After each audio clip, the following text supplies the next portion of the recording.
7장입니다.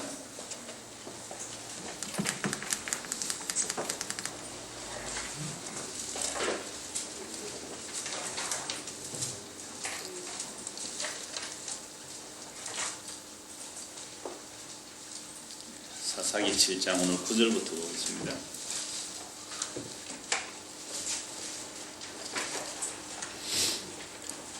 방금 권사님 기도하실 때 기도원처럼 믿음 없는 사람 이렇게 말하기도 했죠. 우리는 흔히 기도원 그러면 어떻게 생각납니까? 믿음의 용사, 기도원과 300용사, 이 엉터리라 그랬죠. 기도는 얼마나 믿음 없는지 오늘 말씀에 또 드러나거든요. 그래서 이 기도원에게 하나님께서 여러 가지 표적을 보여주셨죠. 몇 가지 표적을 보여주셨습니다. 그러함에도 아직도 믿음이 없어요. 그래서 기도는 지금 벌벌 떨고 있는데 처음에 나팔을 불고 사람을 소집했을 때 한 32,000명 모였습니다. 적은 13만 5천이라고 그랬잖아요. 그래도 이 정도 되면 한 번 붙어볼 마음은 있을 수 있어요. 그런데 두려운 자 가라 하니까 22,000명 가버렸습니다. 10,000명 남았는데 10,000명 그래도 좀 두려움이 없는 사람이잖아요. 10,000명 정도라도 혹시나 대단한 용기를 가지고 싸움을 혹 이길 수 있지 않을까. 여러분, 전쟁은 언제나 사기 문제거든요. 사기가 충천하면 일당100 당할 수 있잖아요. 그런데 아무리 사기가 충천해도 절대적으로 부족하면 싸우지 못합니다. 여러분 300이라는 영화 보셨죠? 300이라는 영화가 얼마나, 그것도 아마 여기서 좀 나온 것 같아요. 이 300의 그건 정말 용사예요. 어릴 때부터 스파르타 교육을 받아가지고 완전히 몸이 헤라클레스처럼 이런 근육들인데 그들 300명이 뭉치니까 적이 몇 번을 물리치고 가잖아요. 근데 결과는 어떻게 되죠? 그 300명이 한 명도 남지 않고 다 죽임당하거든요. 그게 사실이에요. 아무리 300명이 용사를 할지라도 그 수많은 적들을 어떻게 물리칠 수 있느냐 말이에요. 그런데 10,000명 정도 같으면 사울 힘이라도 좀 있겠는데 300명 남긴 거예요. 이건 더 절망입니다. 오히려 한 명도 없으면 믿을 게 없으니까 힘이 나올 수 있어요. 다시요. 아무것도 없으면서 오늘 큰 소리 칠 수 있는 거예요. 여러분들이 뭔가 가지면 가질수록 힘이 없어져요. 불안해집니다. 근데 아무것도 없으면 용기가 납니다. 왜? 잃을 게 없으니까. 아무것도 없는 사람도 자기 목숨 하나 또 챙기잖아요. 그래서 이 기도원과 300명이라는 것은 사람의 절망의 자리를 말하는 것이 그 300명의 사람들이에요. 그래서 300명 딱 남기니까 기도원이 완전 절망이에요. 어쩌란 말입니까 지금 내보고. 나는 못 가겠다, 못 하겠다는 말이 나온 겁니다. 그래서 하나님 이렇게 말씀하시죠. 9절 보십시오. 그 밤에 여호와께서 기도원에게 이르실 때 일어나 진영으로 내려가라. 내가 그것을 네 손에 넘겨주었느니라. 그러니까 네 손에 넘겨줬다. 진영에 내려가 봐라 이 말입니다. 그런데 내려가기를 기도원이 두려워서 못 가요. 그게 10절이잖아요. 만일 네가 내려가기를 두려워하거든. 지금 두려워하니까 이 말씀 하시는 거 아닙니까? 네 부하 불화와 함께 그 진영으로 내려가서. 그러니까 기도원의 부하 불화는 아마 부리부리하게 생기는가 봐요. 그래서 좀 겁이 없는 사람인지 불하고 내려가죠. 모세도 똑같잖아요. 모세 보고 내려가라 하면 뭐라 합니까? 이스라엘 구하러 와. 나는 못 갑니다. 입이 둔해서 못 갑니다. 하나님께서 누구 붙여주시죠? 아론 붙여주시죠. 여러분 입이 둔하니 뭘 둔해요? 여러분 애국 왕국에서는요 연설까지 다 배웁니다. 그런데 핑계죠, 핑계. 그래서 못 갑니다. 두려워하거나 불와 함께 그 진영으로 내려가라. 옛날에 그 시골에 있을 때 엄마들이 그 밤에 어떻게 멀리 가면은 꼬마 하나라도 손잡고 가거든요. 왜 갈까요? 그 꼬마 하나가 의지가 되고 두려움을 이길 수 있는 힘이 되면 꼭 꼬마라도 손잡고 건너가는 거예요. 그래서 그의 부하와 함께 내려가라. 겁이나 자기 혼자 못 내려가세요, 기도원은. 그래서 부하와 함께 내려가 본 겁니다. 그래서 적들이 이제 보초를 서고 있는 몰래 가서 이제 그들의 그 진영 가까이 갔겠죠. 자, 가서 그들이 하는 말을 한번 들어봐라. 그 후에 네 손이 강해져서. 그러니까 적들이 하는 말을 들으면 네 손이 강해질 것이다. 그럼 지금은까지 기도는 손에 힘이 들어갑니까 안 들어갑니까? 힘이 없어요. 하나님이 양털 표적, 그 다음에 그 바알 아세라 부숭 그 표적, 여러 가지 표적과 기적을 몇 번이나 보고서 아직도 사울 힘이 없는 거예요. 그래서 적들의 말을 들으면 네가 강해지리라. 자, 자, 그 진영으로 내려가리라 하시니 기드온이 이에 그의 부하 보라와 함께 군대가 있는 진영 근처로 내려간즉 미디안과 아말렉과 동방의 모든 사람들의 골짜기에 누웠는데 메뚜기의 많은 수가 같고 그들의 낙타의 수가 많아 해변의 모래가 많은 같은지라. 멀리서 보시면 좀 덜 지질 수 있잖아요. 근데 가까이 내려가 보면 어떻게 해요?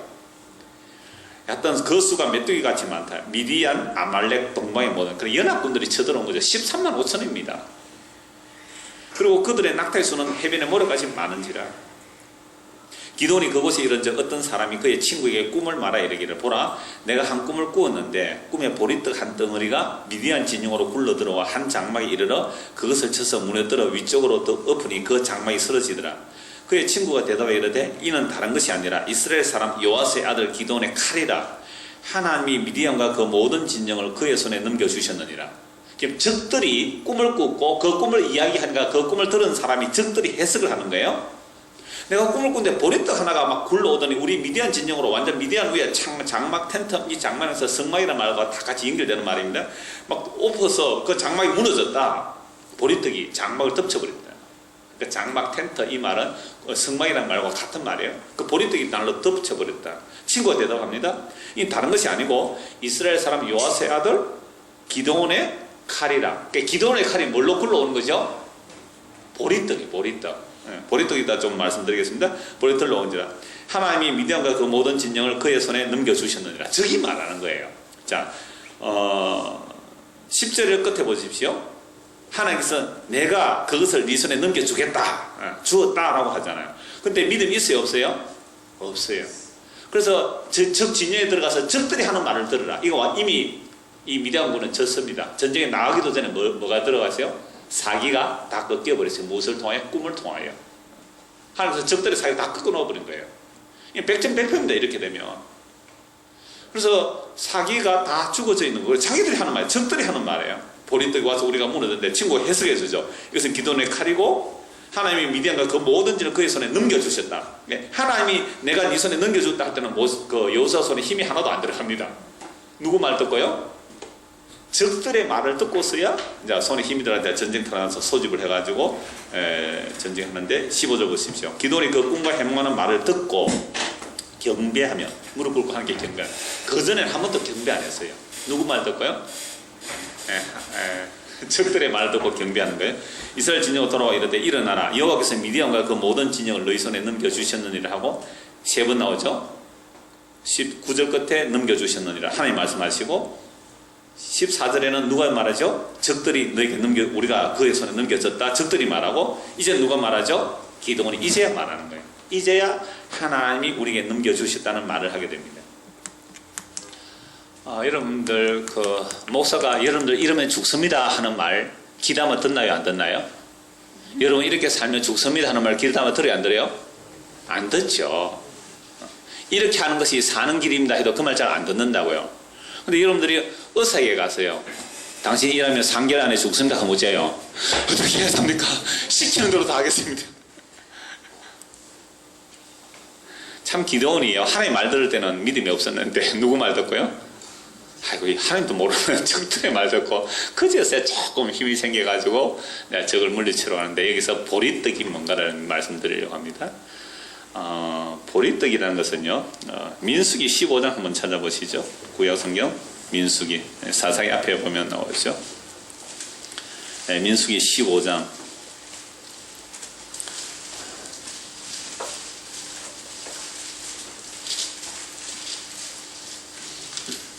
민수기 15장 20절입니다.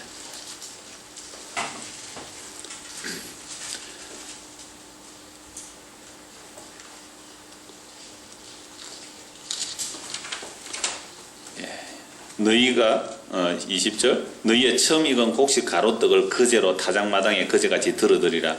너희의 처음 익은 곡식 가루떡을 대대히 여호와께 거제로 드릴지니라. 거제라는 것은 들어 올리는 거예요. 너희 처음 익은 곡식 가루떡 할 때 그 가루 앞에 그 각주 1 달려 있을 거예요. 그죠? 그 가루 해가 밑에 나눠주를 보면 뭐가 되어 있습니까? 거친 먹을거리. 이걸 보리떡이라고 합니다. 밀가루는요 고운 가루가 되죠. 밀가루는 빻으면 고운 가루인데 보리는 아무리 빻아도요 고 밀가루가 곱게 안 되면 이제 보리는 그치 밀가루가 되죠. 그래서 이스라엘은 추수를 두 번 하는데 이렇게 여름 추수가 있고 가을 추수가 있거든요. 그러니까 여름에 보리, 여름에는 우리 보리 타작하잖아요. 가을에는요. 우리는 이제 나락 타작하잖아요. 그러니까 이 이스라엘 아열대 지역이니까 이제 보리와 밀가루 추수하게 되는데 물론 가을에는 과일도 추수합니다만 물론 여름 과일도 있고요. 근데 먼저 거두드는 것이 이게 거친 보리떡이에요. 거친 보리떡, 보리죠, 보리를 그저 떡을 만들어서 그 가루로 하나께 덜어 올리는 겁니다. 덜어서 이제 드리는 것인데 이게 보리떡, 거친 음식 그렇게 돼 있죠. 거친 먹을거리. 그러니까 이건 가난한 사람들이 주로 먹는 거죠. 부자들은 뭐 먹을까요? 고운 가루. 그래서 솔로몬이 먹을 때는 뭘 먹어요? 고운 가루예요. 고운 가루. 밀가루로 고운 가루. 그런데 자 이렇게 하나께 드려지는 떡이 보잘것없는 거친 가루 보리떡인데요. 열왕기하 4장을 보십시오. 열왕기하 4장 이 보리떡이 또 나타나는 모습이 있는데 그래서 지금 미디안 적군들이 꿈꾸미 뭐가 굴러왔다 그랬죠? 보리떡. 보리떡은 어떤 떡요? 보잘것없는 거친 먹을거리 가난한 사람들이나 먹는 것 그런 보리떡인데 이 보리떡을 이제 들고 오는 사람이 있어요. 처음 익은 열매로. 열왕기하 4장입니다. 4장 42절.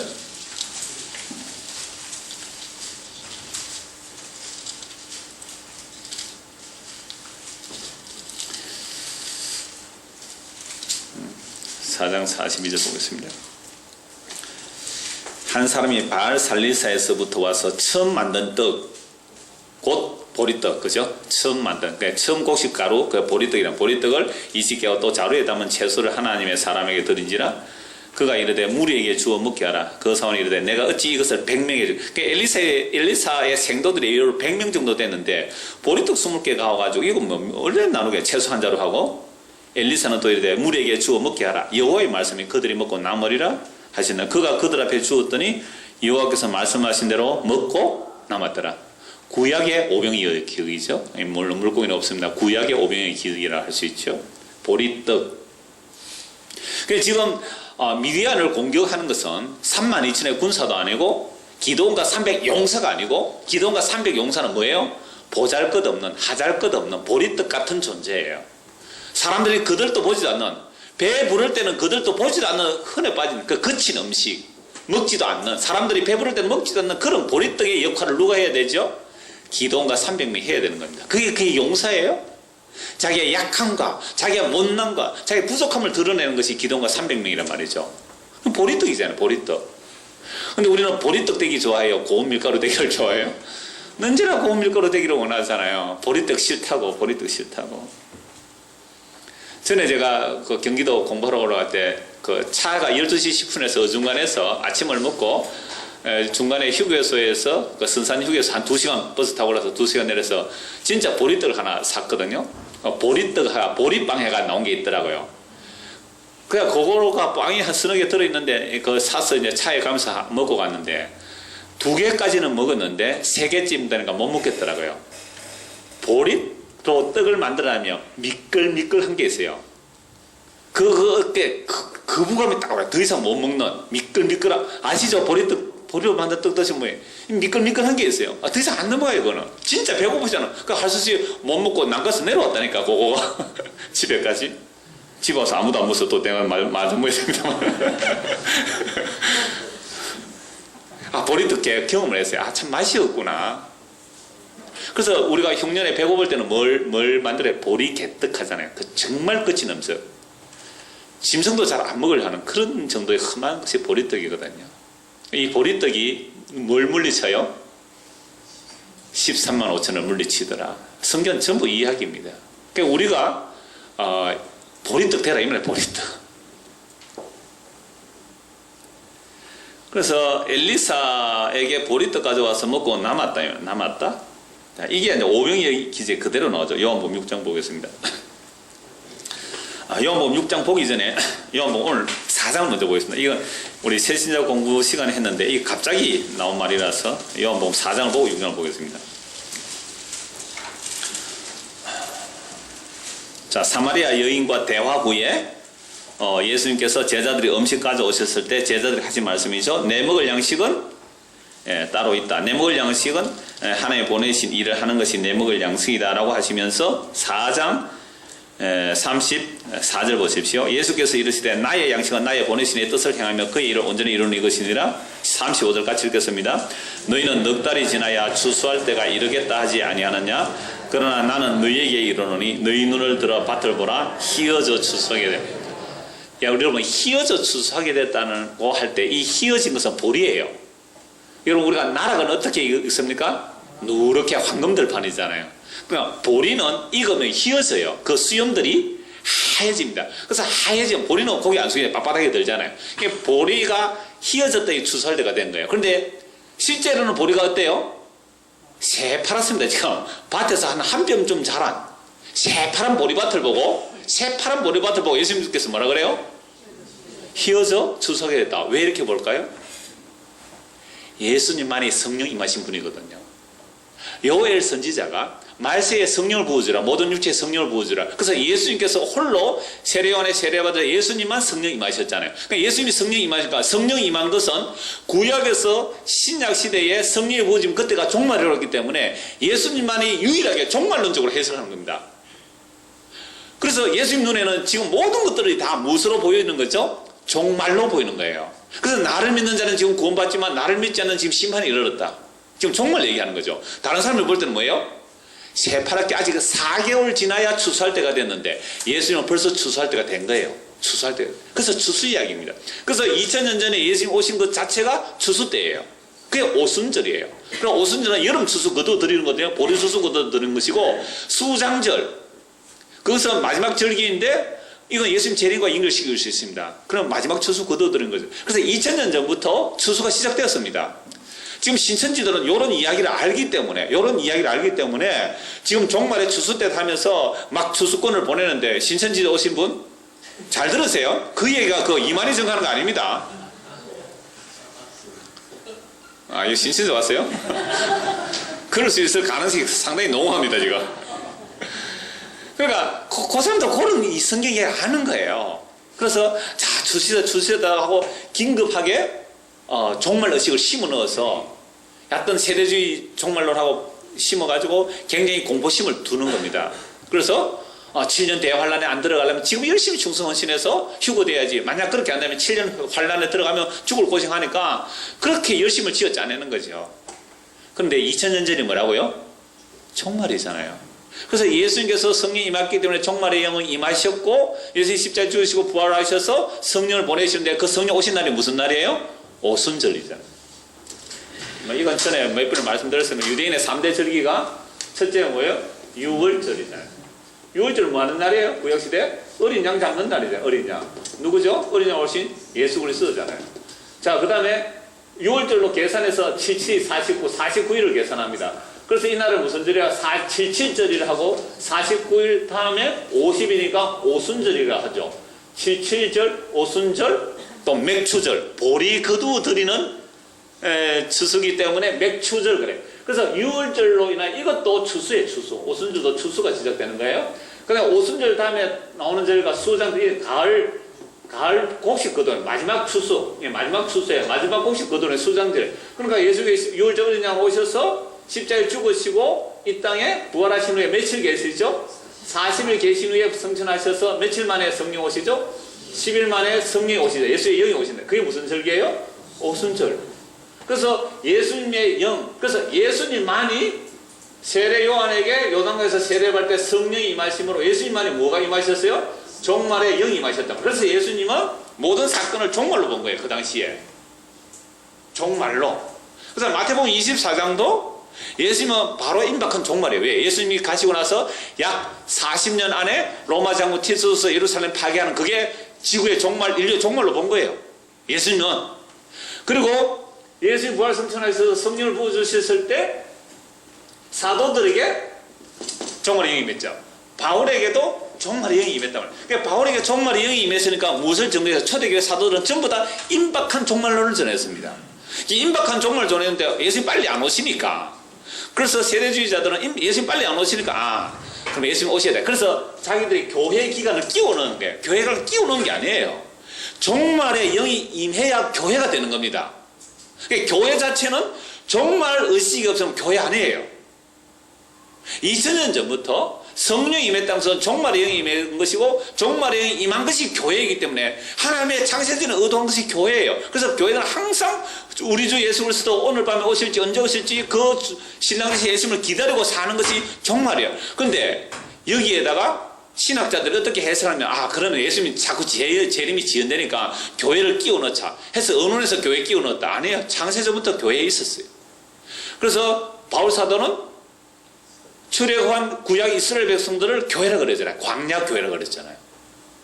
그래서 오늘 신약 시대에 성령이 부어지면 반드시 종말의 영을 가지고 종말의 의식으로 살아가는 그걸 교회예요. 그래서 2000년부터 종말이잖아요. 그래서 예수님 재림하면 추수가 마지막 마감되는 거죠. 자, 그래서 저는 이것을 오순절로 보고 이거 예수님 재림으로 보는 거죠. 자, 그러므로 지금 요 기간 처음 추수보다 마지막 추수까지 이 기간을 천년이라고도 합니다.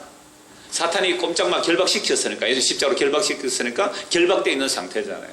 그리고 이걸 7년 대환란을 보는 거죠. 7일, 1000년 건 다 완전한 의미예요. 그래서 오늘 이 시대에 우리가 이 종말로 살아가는데 예수님께서 요한복음 4장에 딱 보니까 뭐라 보여요? 파란 밭이 뭐라 보여요? 휘어져 추석이 된 거예요. 자, 여러분들이 여러분의 자녀를 보다 아직 새파란 청년들 보면서 자녀를 보고 뭐라 봐야 돼요? 늙은 영감으로 봐야 돼요. 야, 오늘 내일 죽을 건데 이 야가 지금 나중에 예수 믿을 게 아니고 지금 회개하고 예수 믿는데 그런 생각으로 우리 자신을 보고 여러분 자신을 보세요. 우리는요 다 늙고 이 땅에서 해체되는 겁니다. 그러니까 여러분들이 다 늙어가면요 정신도 잘 없어지고 40대 정신이 없는 건 좀 이상합니다만은 오늘 아침에 커피 키를 꽂아놓고는 세상에 탁구 그런데 걸어놓고는 내가 꼭 키를 가져왔다 걸어놨는데 냉장고에 걸었는데 없다 한참 헤맸는데 김일지 씨가 찾아왔어요. 누구 그 사람 모르겠다. 그런 사람이 있으니까 우리 교회. 그래서 늙어가면 해체가 되잖아요. 에? 머리도 빠지고 그 자연스럽게 두세요. 머리 빠지는 거 뭐 자꾸 그거 심으려고 그래서요. 그냥 머리도 빠지고 이도 빠지고 몸도 힘도 빠지고 다 빠져나가는 해체되는 겁니다. 그거 복이라 그래요. 성경은 늙음이 복이에요. 아무도 동의를 안 하시는 것 같았어요. 여러분 늙어야 무슨 의식이 오는 내 인생도 끝이 오구나.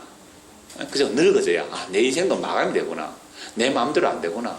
얼마나 복이에요. 그래서 우리 몸은 영원한 몸이 아니구나. 그 종말에 영이 임했다면서 왜 그렇게 늙어가면 안타까워합니까?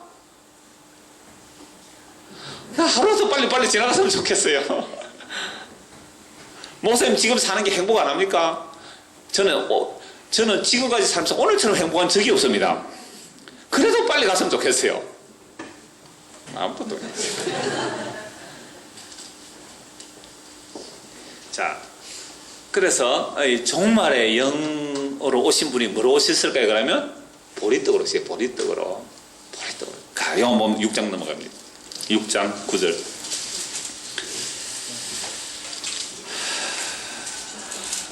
여기 한 아이가 있어 보리떡 5개와 물고기 2번. 이 보리떡 어떤 음식이라 거친 음식. 그래서 가난한 자가 먹는 음식. 이 물고기도요. 여러분 뭡니까? 그 밭에서 그 그물질에서 나와서 좋은 고기는 골라다니는 나쁜 고기는 내버리잖아요. 내버리는 고기예요. 물고기 헬라 문어가 달라요. 좋은 고기가 아닌 보잘것없는 버려질 거예요. 그 애 도시락 반찬에 들어오는 보리떡. 제가 보리떡 먹어봤다니까요. 미끌미끌해서 못 먹겠더라고요. 그렇게 요새 고급스럽게 잘 만드는 빵이지만, 그럼 체험해 보시면 그 슈퍼마켓이나 또 그 고속도로 휴게소에 가면 보리떡 해놓은 게 있거든요. 그거 가지고 한번 드셔보세요. 한 개는 먹을만해요. 두 번째 먹으면 뭔가 미끌미끌하게 안 넘어가더라고요. 그런 보리떡 5개, 물고기, 애 도시락. 그걸 가지고 사람들이 먹었죠. 얼마나 되겠습니까? 엘리사 이야기하고 비슷하죠. 엘리사에게 보리떡 가지고 처음 하나님께 드려진 떡, 보리떡 가져서 먹고 100여인 먹고 남은 것. 지금은 5,000명입니다. 어른만 5,000명. 그러니까 애들 여자들 원래 구경에 애하고 여자하고 많이 오잖아요. 그러면 10,000명도 넘을 거예요. 그들이 먹고 배부르고 남았는데 몇 바구니 남았어요? 12바구니. 13절 12바구니. 12를 제가 수요일도 말씀드렸지만 이스라엘 12지파 하나님의 아들의 수라 그랬잖아요. 그러면 이렇게 떡을 먹은 사람들이 보리떡이 예수님인 줄 모르는 사람들은 다 돌아갑니다. 그 떡이 보리떡 그게 예수인 줄 모르는 자인 사람, 그러니까 단지 내 배고픔을 채워주고 내 육신의 문제를 해결해 주는 자로 그런 떡으로 알아본 사람들은 다 떠나갑니다. 그 보리떡으로 오신 분이 예수님을 알고 믿는 자만 이제 남게 되는데요. 그래서 예수님께서 하늘에서 만나가 내려도 먹고 죽었다. 그러니까 너희가 나를 따라온 것은 먹고 배불러서 따라왔다. 이 떡은 너희에게 영원한 생명을 주는 것이 아니다. 하늘로서 내려온 떡을 먹어야 된다. 33절. 하나님의 떡은 하늘에서 내려 세상에 생명을 주는 것이라. 그들이 이르되 주여 이 떡을 항상 우리에게 주소서. 예수 그리스도에 나는 생명의 떡이니. 에고 에이미. 나는 생명의 떡이다. 내게 오는 자는 결코 줄이지 아니할 터요. 나를 믿는 자 영원히 목마르지 아니하리라. 아니 네가 우리에게 살을 주고 떡을 주느냐. 못 알아듣죠. 사람들이 다 떠나갑니다. 그때 예수님께서 제자들에게 뭐라고 말씀합니까? 너희도 갈래? 라고 하니까 제자들은 뭐라고 말하죠? 영생의 말씀이 여기 계시니 우리가 어디로 가겠습니까? 라고 말했단 말이에요. 근데 그 제자들도 결국은 다 떠나갑니다. 다 떠나가요. 66절 보십시오. 66절. 그때부터 그의 제자 중에서 많은 사람이 떠나가고 다시 그와 함께 다니지 아니하더라. 보리떡이 먹는 떡 이야기로 나오는 때에 많은 사람들이 따라왔습니다. 근데 그 보리떡이 먹는 떡이 아니라 무엇을 얘기했을 때? 예수님의 살과 피로 말했을 때 사람들이 다 떠나가고 다시는 따라다니지 않더라. 오병이어 기억 가지고 우리가 적은 것을 하나님께 드리면 하나님께서 그것을 크게 키워주셔서 큰 부자 됩니다 라고 이야기하면 수많은 사람들이 따라갑니다. 근데 그게 아니고요. 보리떡이라는 것은 예수님께서 보잘것없는 모습으로 오셔서 우리에게 영원한 생명이 되십니다. 그런 잘못된 썩을 양식 찾으려고 예수님 오지 마십시오 하니까 다 떠나가더라 이 말이죠. 나중에 심지어 12명에 1명 미리 배반하고 나머지 11명의 제자들조차도 예수님 시대에 다 떠나가더라. 나는 뭐가 싫다? 보리떡이 되는 게 싫다. 거친 음식 되는 게 싫다. 그런데 놀랍게도 기드온이 진멸해야 될 적들이 무엇을 알아보죠? 보리떡이 굴러와서 우리를 다 덮쳐서 우리를 치더라. 보리떡이 덮쳐왔어. 자, 다시 사사기 7장을 보십시오. 이 말을 듣고 기드온의 손에 뭐가 좀 들어갑니까? 힘이 들어갑니다. 지금 여러분들 손에 힘이 빠집니까? 힘이 좀 들어갑니까?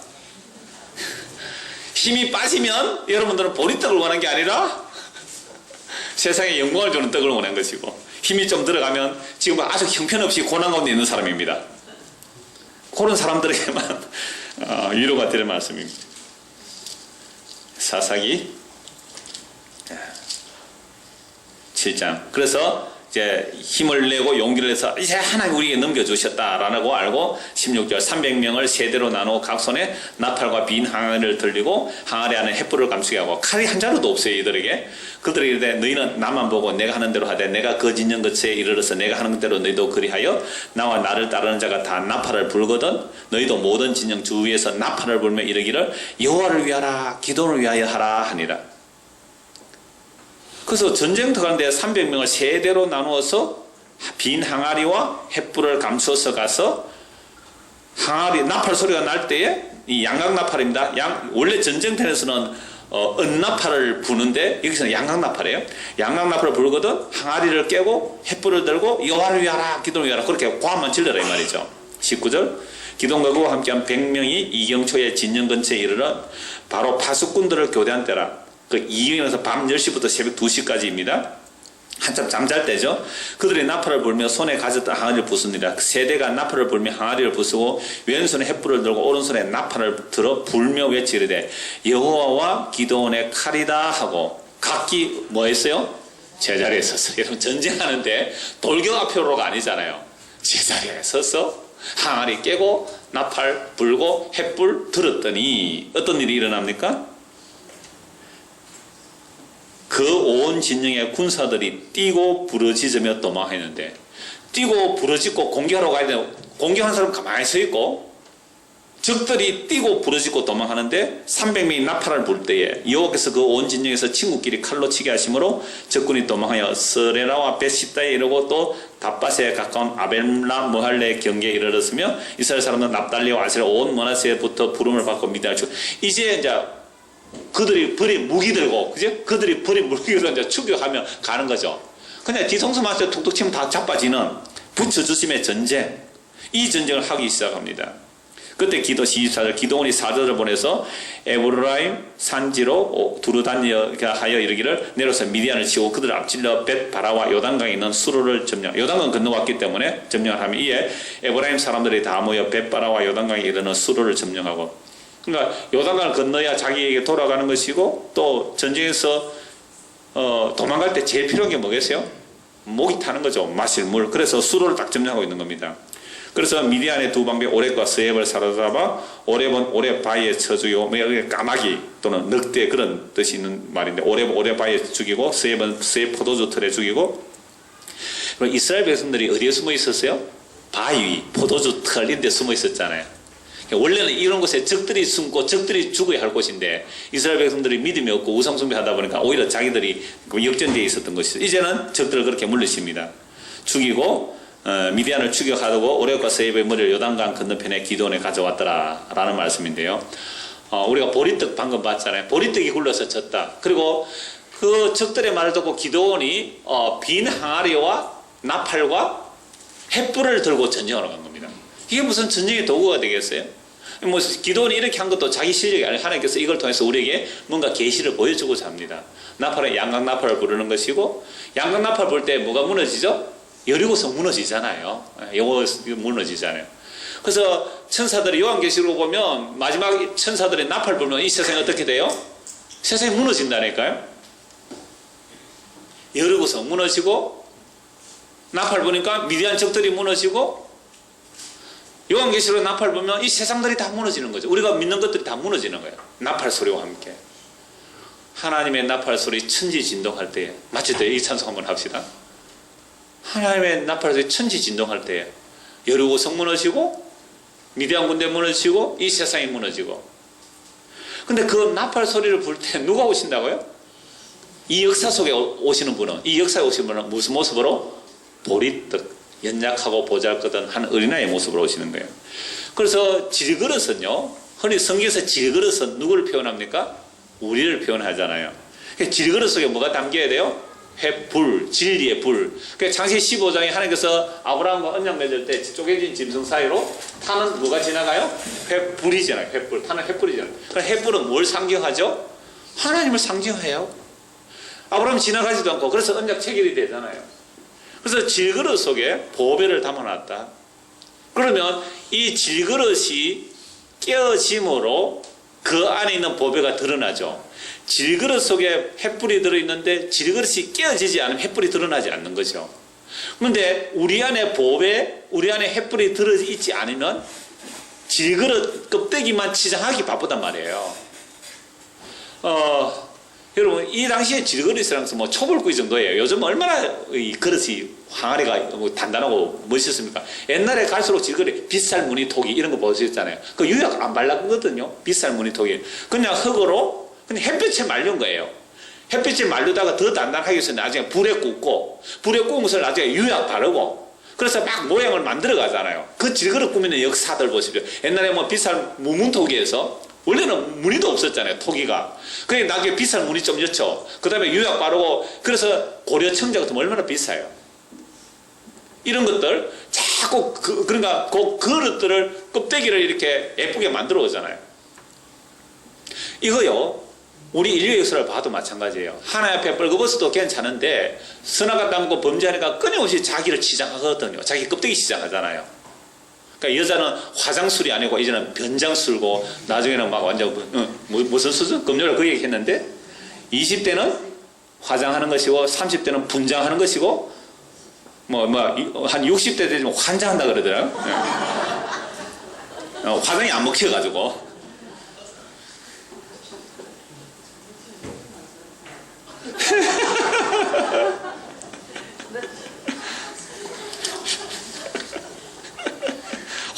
그랬죠. 그래서 고린도후서 4장 7절에 말씀이 있습니다. 우리가 이 보배를 질그레 가졌으니 이는 심히 큰 능력이 하나님께 있고 우리에게 있지 않느냐. 그러니까 우리는 능력이 없어요. 우리가 깨어져야 돼. 깨어져야 뭐가 나와요? 진리가 나오고 빛이 나오고. 근데 우리는 끊임없이 뭘 하려고 하죠? 자기 포장하려고 하죠. 포장. 그거 하나 깹니다. 이렇게 깨고 저렇게 깨 우리 안에서 뭐가 터져 나올까요? 빛이 삐쳐져 나오잖아요. 그럼 우리 안에 빛이 없으면 끊임없이 뭐 하겠어요? 포장하기 바빠. 포장. 끊임없이 가면 쓰고 복 못 받은데 복 받은 것처럼 위장하고 그렇게 나오는 거잖아요. 교회는 깨지러 오는 겁니다. 목사님 왜 그래 칩니까? 침을 당하러 오는 거예요. 하나님 말씀이 칼이요 방망이니까. 그 말씀이 우리를 치고 깨는 거예요. 그런데 두 가지 침이 있어요. 하나는 우리의 죄를 드러내서 예수 그리스도를 바라보게 하는 침이 있어요. 그 침을 받아야 됩니다. 두 번째 침이, 이건 잘못된 침이 어떻게 하냐면 당신들 그렇게 하면 저주받아요? 라고 해서 교회와 목사의 헌신충성을 끌어내기 위한 침이 있잖아요. 그건 잘못된 침이에요. 말씀의 성령의 검으로 우리를 쳐서 우리의 죄악과 부끄러움이 드러나서 예수 그리스도로 옷 입게 만들고 그리스도로 덧입게 만들면 그건 바른 침이죠. 그건 반드시 있어야 되는 거예요. 그래서 진흙과 토기장이, 그래서 이 날, 이 대성한 날이잖아요. 그래서 이 대성한 날을 기억합니다. 그래서 이사야서에도 나오고 시편에서도 나오는데 이 날을 미디안의 날이라 그래요. 한 곳만 성경 찾아보겠습니다. 이사야 9장을 한번 보겠습니다. 이사야 9장.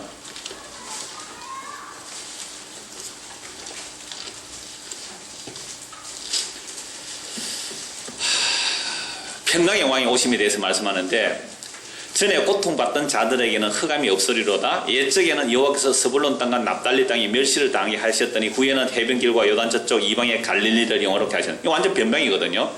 흑암을 행하던 백성이 큰 빛을 보고 사망의 그늘진 땅에 거주하던 자에게 빛이 비치더라. 요거 기도원 시대와 한번 비교도 해보십시오. 주께서 이 날을 창성하게 하시며 그 즐거움을 더하게 하셨으므로 추수하는 즐거움과 탈취물을 나눌 때의 즐거움 같이, 추수도 그 기쁨이며 탈취물을 나누는 것도 기쁨이잖아요. 그들이 주 앞에서 즐거워하오니 이는 그들이 무겁게 맨 멍에와 그들의 어깨에 채찍과 그 앞제자의 막대기를 다 주께서 꺾으시되 무슨 날과 같이요? 미디안의 날과 같이.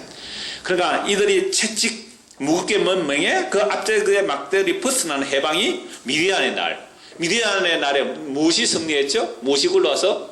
보리떡. 보잘것없는 보리떡. 저 절망적인 숫자가 300명이에요. 용사가 아니라 300명가 뭐야란 말입니까? 라는 그 절망의 숫자 300. 그 연약한 보리떡. 사람들이 잘 먹지도 않는 짐승들이 먹는 거친 음식 보리떡. 그 보리떡과 연약한 300명으로 승리한 날이 무슨 날이라고요? 미디안의 날. 그럼 하나님께서 이 세상을 어떻게 구원하시겠어요? 미디안의 날처럼 구원한다 이거예요. 근데 우리는 늘 뭘 기대했습니까? 사람들이 그들도 보지 않는 보리떡, 실탁, 고운 가루로 만든 그런 떡을 원한다.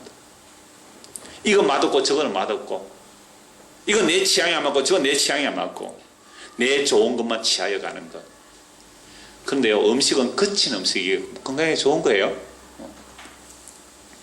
근데 다 안 원하더라. 어지러이 싸우는 군인들의 신과 피 묻은 겉옷이 불의 습같이 살라지리니. 보세요. 미디안의 날이 여호와의 구원의 날이고 평강의 날이 주어지는데 놀랍게도 6절 한번 읽어보십시오. 시작. 이는 한 아기가 우리에게 낳고 한 아들을 우리에게 주신 바 되었는데 그의 어깨는 정사를 메었고 그의 이름은 기묘자라 모사라 전능하신 하나님이라 영존하시는 아버지라 평강의 왕이라 할 것입니다. 보세요. 누가 오세요? 아기로 오시죠. 아기. 한 아기.